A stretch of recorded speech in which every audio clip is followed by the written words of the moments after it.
your mother's a liar. Your mother's this or your mother's that. I'm never going to do that. Like I don't want nobody telling me nothing about my mom. So I'm not going to do that. But I think the best thing that you could possibly do, because my wife used to be upset. I ain't gonna lie. She used to be upset. She'd be like, yo, how come you not telling them about her? Why you not defending yourself? I told her, look, the truth never needs to be defended, son.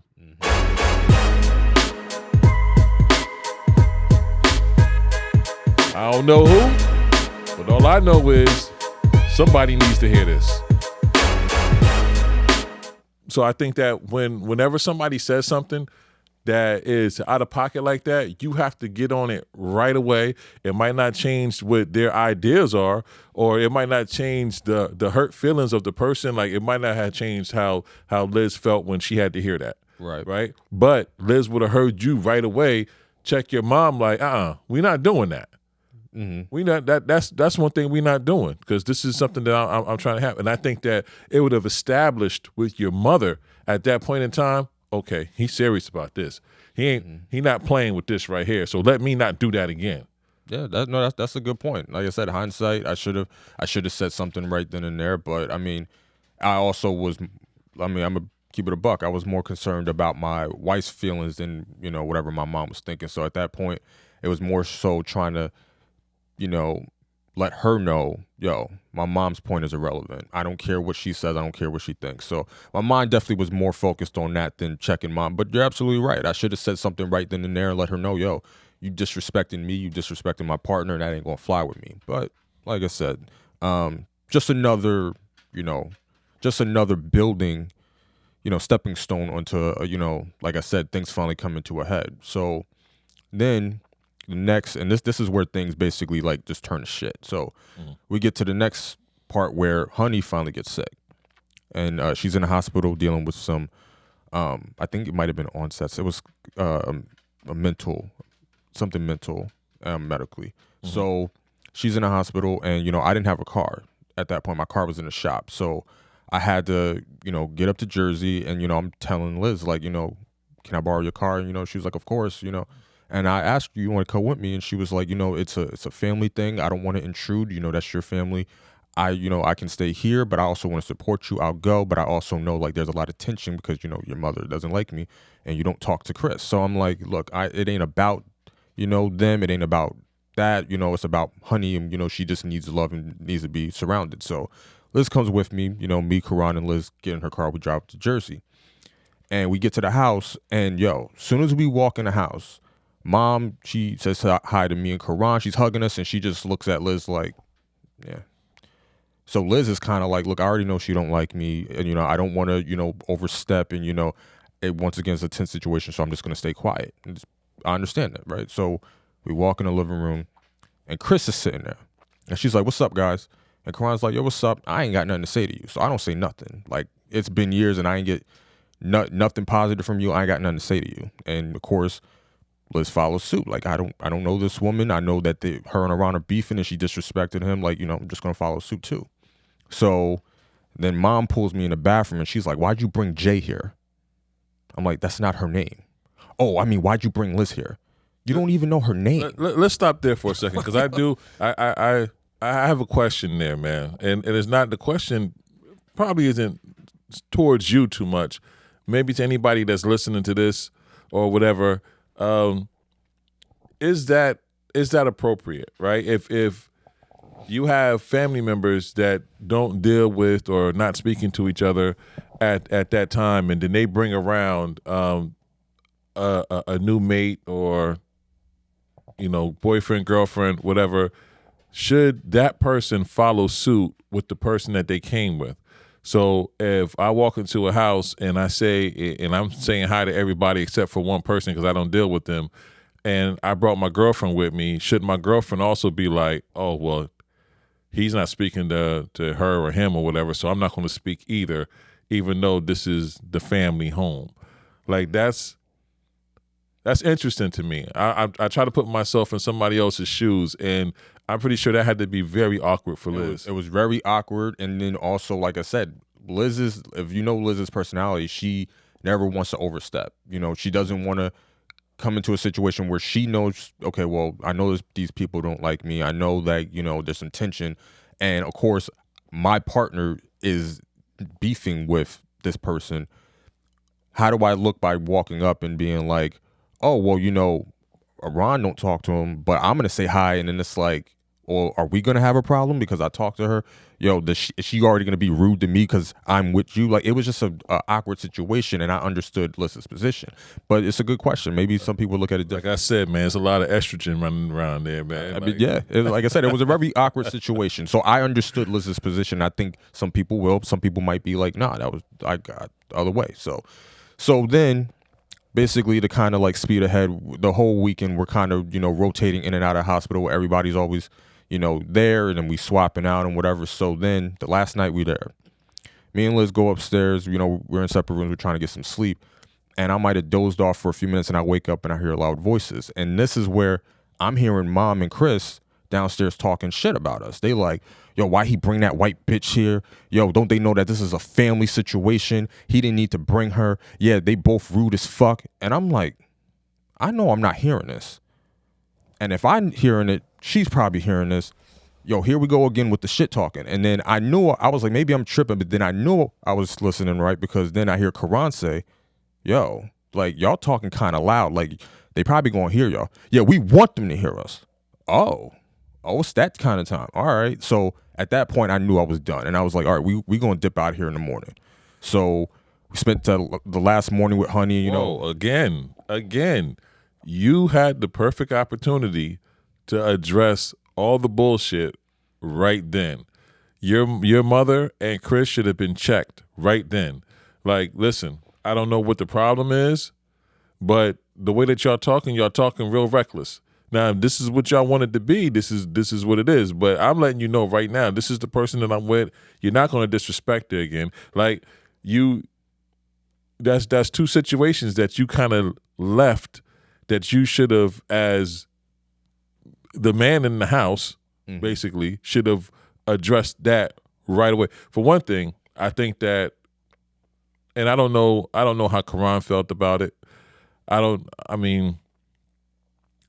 think that he felt the same way that your mom and he tried to play the middle. He was trying to be a mediator. Yeah, but he should have shut it down. That's ultimately, look, me and Liz had plenty of conversations, and, you know, she was like, I know Karan wasn't, you know, saying a lot of this stuff, but, you know, Karan could have easily stepped in and been like, yo, knock that off. What y'all saying is wrong. And, you know, that was a lot of conversations that me and Liz have had about the conversation. And I think, like I said, that's why I said that there was a whole lot of estrogen in there, because I really think that it was the whole feminine vibe that was running that situation and running that house. And I mean, I always tell you, don't engage when you see stuff like that. But if you had to engage, you was gonna have to stop everything right then and say, "Hey, look, y'all not doing this." Because from what I'm hearing, it sounds like your mother grew a jealousy towards Liz, because it changed the relationship that you had with her, and that happens a lot when it comes to mothers and their sons. Whenever there's a female that comes in, that all of a sudden he's not calling mom anymore like he used to, or she just is not getting the same vibe like she's used to getting, because he actually found a woman to be with. You know what I mean? Sometimes causes a problem between the mother and the girlfriend. Well, I mean, that needs to be worked out. That doesn't get worked out unless, you know, the man that's involved says, "Hey, listen, you're my mother, and I love you as my mother, but this is my wife, and I'm going to love her as my wife. And if you have a problem because you feel as though I'm putting my wife before my mother, then that's something that you need to deal with yourself, because last time I checked, that when you marry somebody, it says forsake all others. So that means that the wife comes before the mother. Now, a lot of people don't like to hear that, son, especially mothers. Right? They don't want to hear that the wife comes before the mother, but the wife actually comes before the mother. The wife comes before the children. Yeah, I've been hearing that as I've grown up. You know, but people would try to tell you on social media, everything like, no, don't nothing come before the kids. Yes, they do. Your wife is first. Your wife comes That's who you're going to grow old with. Your kids are going to grow up and move on and get their own families. You and your wife are hopefully till death. Right. Because that kid is going to grow up and they're going to find their own mate. And guess what? You're going to be secondary to that relationship. Right. You know what I mean? So that's why the wife and the husband come first. And I don't think that your mother at that point in time, or even maybe your aunt at the time, understood that, because they were just used to the twins. They used to Iran and Karan, and for one thing, they felt as though that you guys weren't old enough yet to be able to stand as men in front of them. And I'm hearing a lot of that too. I'm hearing that the way that Chris was talking to you, I don't know how old you were at the time, but she didn't respect you like a man at that point in time. Yeah. And there comes that time that you do grow into manhood, that you have to let people know, hey, I know that I've always been a child, I've always been your nephew, I've always been your son, but guess what? I'm a grown-ass man. I'm a grown man now. You know what I mean? So therefore, I'm going to need a little bit more respect. Right. You know what I mean? So, but you guys didn't get that chance because you didn't check them when you should have. Yeah. No, like I said, I like talking to you now. I've definitely realized that was a point where I should have addressed it. And, like I said, obviously things went too far. But, like I said, hindsight is 20/20, and I'm definitely realizing that. But, to kind of wrap up the story, so pretty much we leave. And at that point, that's where it was getting back to me that Chris was saying a lot of threats, like, oh yeah, if they both come up here, if he bring that girl up here, I'm gonna drive back up there and make them leave. And it was like, yo, you ain't gonna threaten me and mine. So now here we starting with the threats. So I mean, you violated at least 3 or 4 times. Now it's beef. When I see you, it's on. With mom, mom was pretty much taking her side, and it's like, you gonna let this woman talk to your kid like that? Like, especially when I stuck up for you. Like, the whole reason why this started is because I called her because you was talking crazy, and now you going to tell me that I'm the one that with the problem, I'm holding the grudge? All right, I see where things are at. So now we get to me and Liz's wedding, and we're getting married, and everybody's telling me, yo, you got to invite your mother. You never should have a wedding without your mother. You're going to regret it. Man, we got there. Even I asked you, son, are you sure you don't want to invite your mom? This is kind of crazy. If you remember, I was like, I got my mother. Chingy's my mother. That's who I call mom. Chingy is my mother. Who your parents? Aaron and Ella Woodsa King. Those are my parents. And, Chingy would fight out in the street for me if she had to. Like, that's my mother. So, and I get to me and Liz get married. Everything was great. And I remember looking at you and I was like, nothing's missing. Everything is happened the way it was supposed to. I don't feel like, my day there's any, significant piece that's supposed to be. No, everything's good. Last piece, pretty much, my son is born, and, I gave you a grandson, and, of course, once he was here, Karan, sees him and he asks me like, yo, you ever gonna let mom, meet him? And I was like, man, asking me right now, my answer is probably no. Like, I don't really see a point. I don't have a relationship with her. And if it was up to her, he wouldn't even be here. I wouldn't even be with my wife. So he wouldn't even exist. And I guess when that conversation was spoken to mom, all that came back was, well, that ain't my grandson anyway. So you disregarded my son. You disrespected my wife. You disrespected me. You lied about my father. You gave up and basically told my dad that you couldn't handle it no more. You couldn't take care of us. You didn't want us, basically, at that point. It's just so many things that has built up that when you combine them together, it's like, it's just a just total place where it's like, it's hard to just kind of sit there and be like, you know what, mom, I'm gonna sit here and forgive you. Yeah, there's little arguments, but these things just make it hard to just kind of look at you as my mother. Yeah. I mean, like I said, I know you have your grievances when it comes to your mom, and she hasn't been the best person in a lot of these situations.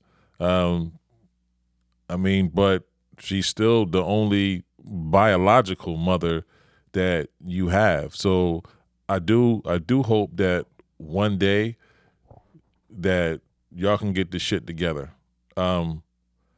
Me, I don't really. Yeah, you don't talk to mom either. I don't. But like I said, and the best way I could put it is that when it comes to me and your mom, our contract is over.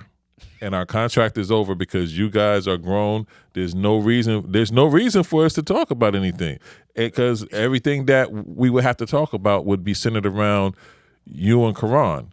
And she can call you guys for that now. You guys are grown, so she needs to ask you a question or deal with you in any capacity. That's between you and her. I mean, I'm not sitting around. I don't hold any I'm not holding a grudge with it. Right. It's just an executive decision. Because at one point in time I thought that we was on the same team for a long time. I thought we were on the same team. I thought that what we were doing was because of the team, the mother and father team. When I took custody of you guys, it was because I was playing my part on that team. And even when she didn't come back to get you guys and I finished out the job, I still felt as though that I was being part of the team.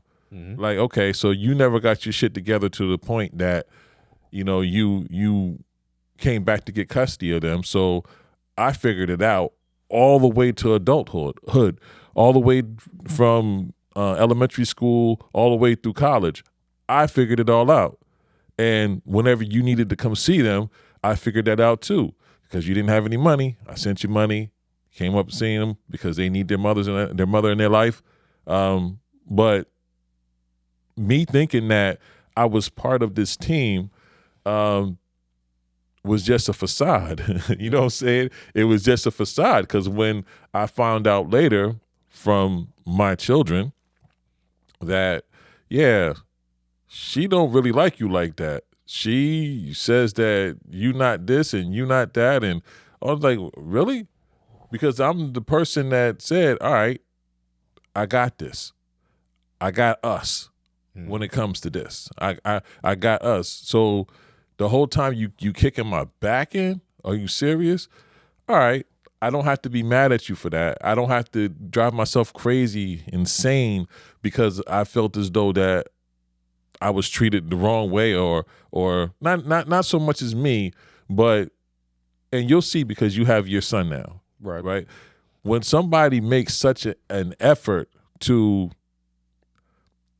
paint the image of you to your son in a negative light, and that's bad business right there. That's a bad look.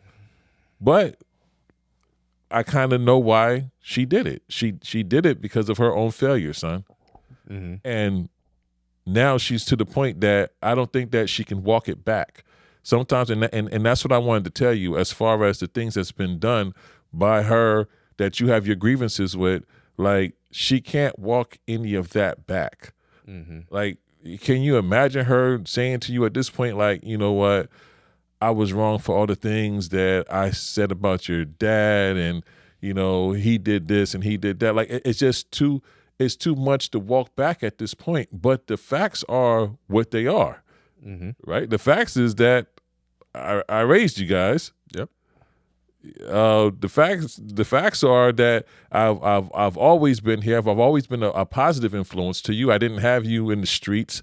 I didn't have you doing things you had no business doing. If anything, I gave you a moral compass. You know what I mean? To where you guys really, you and Karan, just feel as though that when it comes to being a man, there's certain things there's a certain way that you need to conduct yourself.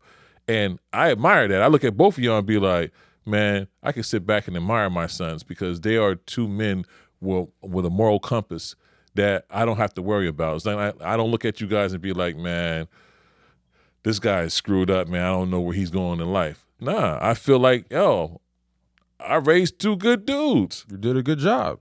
Yeah. You know what I'm saying? So, I mean, I don't know what she has bad to say about that other than the fact that she didn't do it. So when she has to talk about you guys, when she gets questions from other people about, hey, how are the twins doing? How are your boys doing?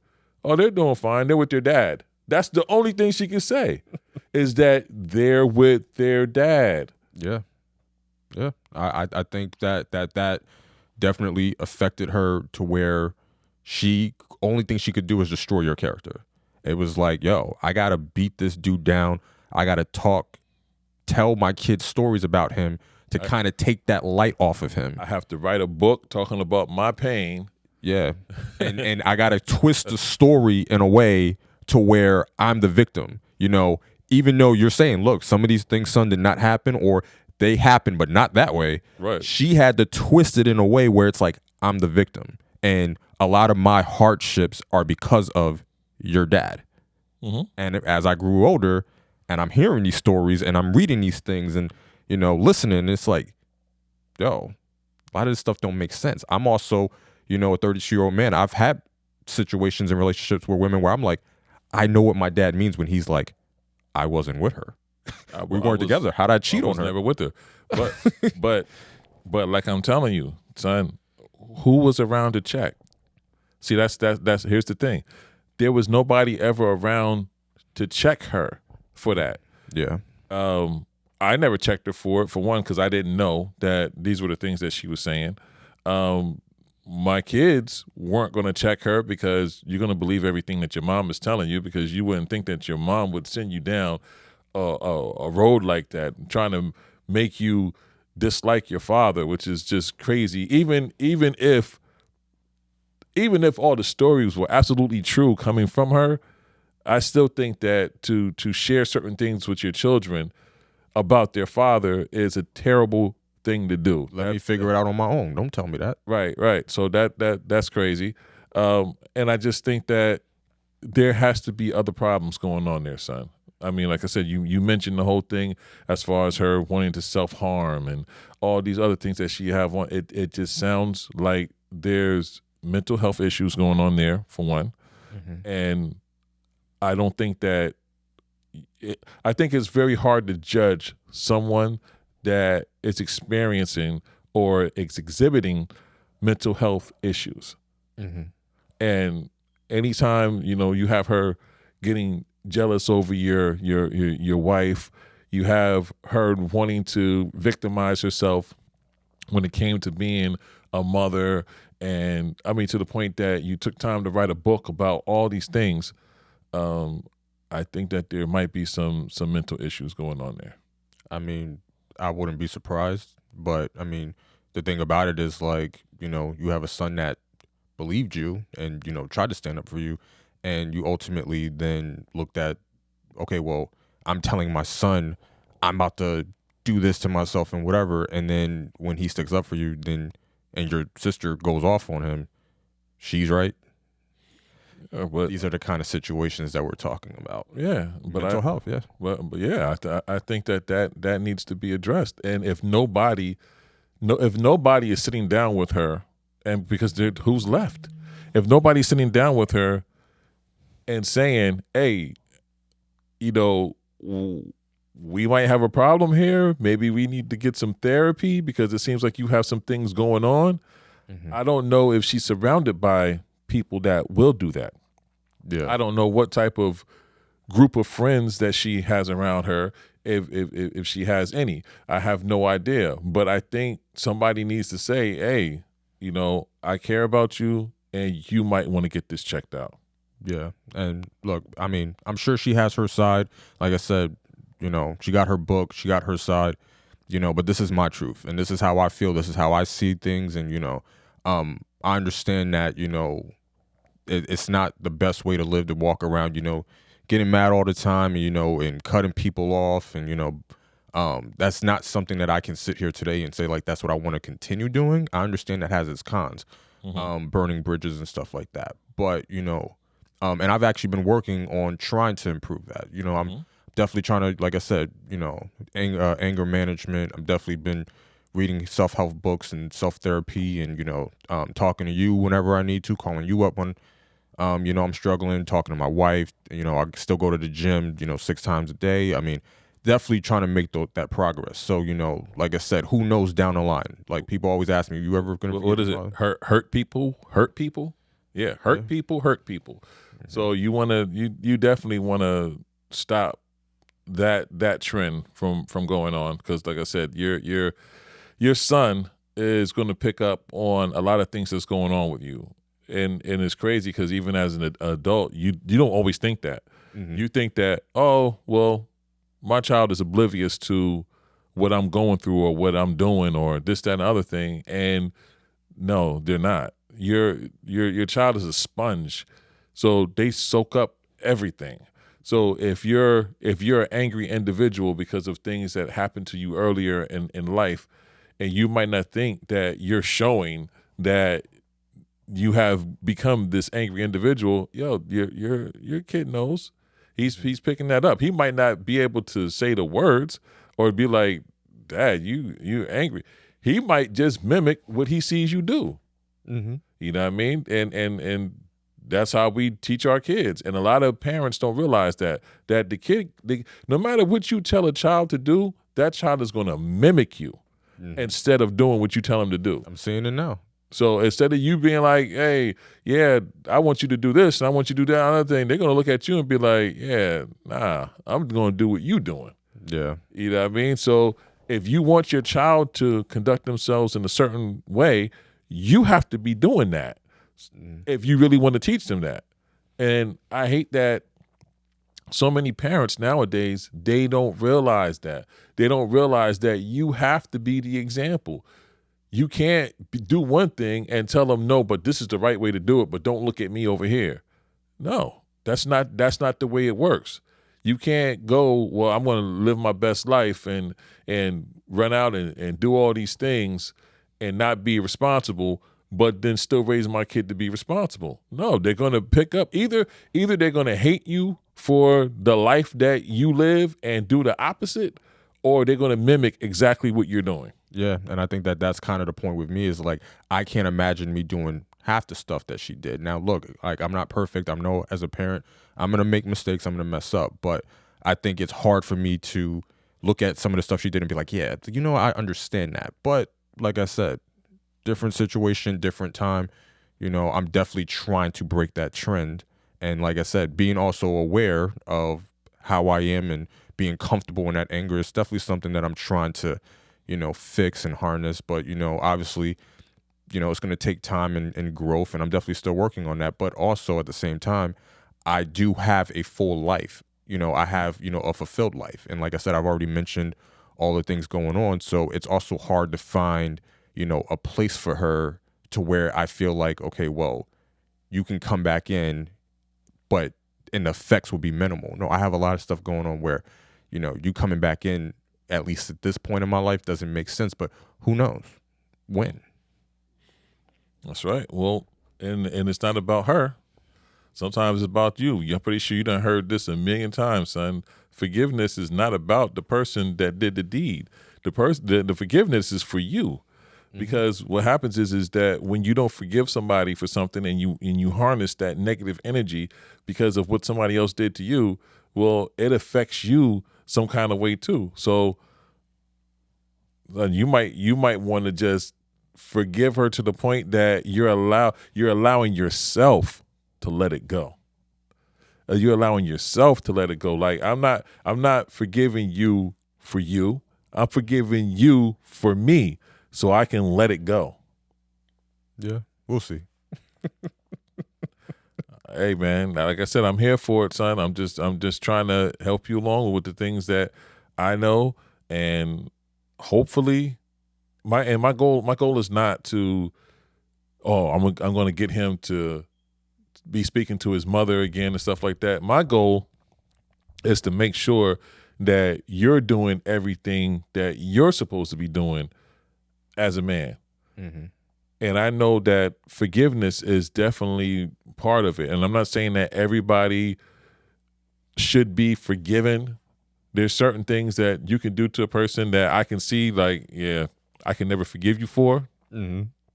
But if there is room for forgiveness, I say you exercise it, because it don't hurt you it don't hurt you any more than what you've already been hurt. It doesn't change, like you said. There's no value there, so there's no change to your life. The only thing that you can possibly do at this point is to alleviate that anger, to alleviate those negative feelings about a situation and move on from it. And that's, to me, that's what forgiveness is. Forgiveness isn't that I'm gonna give you the key to the house and let you back in. Mm-hmm. Forgiveness is, all right, well, this isn't an issue anymore. Yeah. You know? I definitely think for me, it's going to be a point where I understand in order to, and I think you said it before, in order to even have the conversation, you have to forgive first. Yep. Because you can't go in already mad. It doesn't really matter what the person says. So, I mean, like I said, can I forgive mom? Will I forgive mom? I mean, who knows? Like I said, as I continue to work on myself and, you know, my life, you know, progresses, and I mean, who knows? Maybe there is something, especially as my son comes to me and starts asking questions about his family history. I mean, maybe it is a point where it's kind of like, you know what, like, you need to forgive her, you know, forgive this, forgive that. And then we do sit down and we have a conversation, and then, you know, we move past it. And then, yeah, you ain't got a key to my house, but we can have conversations. We can, you know, sit down like mom and son and, you know, talk about certain things about my life. And, you know, but like I said, it's definitely going to take some time. And, you know, as far as I'm concerned right now, I have no timeline of when that would be, but like I said, who knows? And I can honestly tell you at this point, hey, she has my forgiveness. Hey, there's no issue there. Because when I look around at what's been done for me, what's been given to me, I mean, when I look at my grandson, your son, and I look at, you know, your marriage and Liz and stuff like that, that's a true blessing to me. So I have to look at it through the lenses of, yo, all the negative things that were said, all the crazy things that were thrown at me, and look. Yeah. And that's how I felt. If you ever see, well, I know you saw it, but the picture with me in the hospital with you guys, and I'm holding Silas. Yeah. I had my Green Bay hoodie on that day too. Yeah, you did. That's what I was feeling, son. I was feeling like, yo, I've been through hell when it came through the relationship with your mom over the years because of the craziness and all the insinuations and stuff like that. And then I'm holding my grandson like, but look. You know how they say, look what God did. Yeah. That's how I felt. So if I had to go through all that shit again, I'd do it all over again just to have that moment. Yeah. I understand that. So how can I not, at that point, how can I not forgive her? Yeah, I can see that. I mean, yeah, when you're blessed, I mean, you know, and like I said, I'm not gonna sit here and, you know, name every positive thing going on in my life, but you know, my life is great right now. So I mean, I don't have too much to be mad about, you know. But you know, like I said, so it's a very weird situation. So just pay attention, man. When God is talking to you and He say, "Hey, Aron, I know you stubborn, man. I know you don't want to do this, but dude, I've blessed you. Yeah, I've blessed you. So the only thing I need for you to do for me is to do what I've always said I need." Forgive people. That's right. I need for other people to do is forgive each other. So you forgive her because I've blessed you. I've brought you out of the darkness. I've brought you out of here. So you need to stop being angry. You need to stop it. When you hear God talking to you, pay attention, son. Yeah, I hear you. All right. So other than that, we good. You need good. anything else? Nah. All right. I hear you. So, like I always say, I end it again. Hey, I don't know who, but all I know is somebody needs to hear this.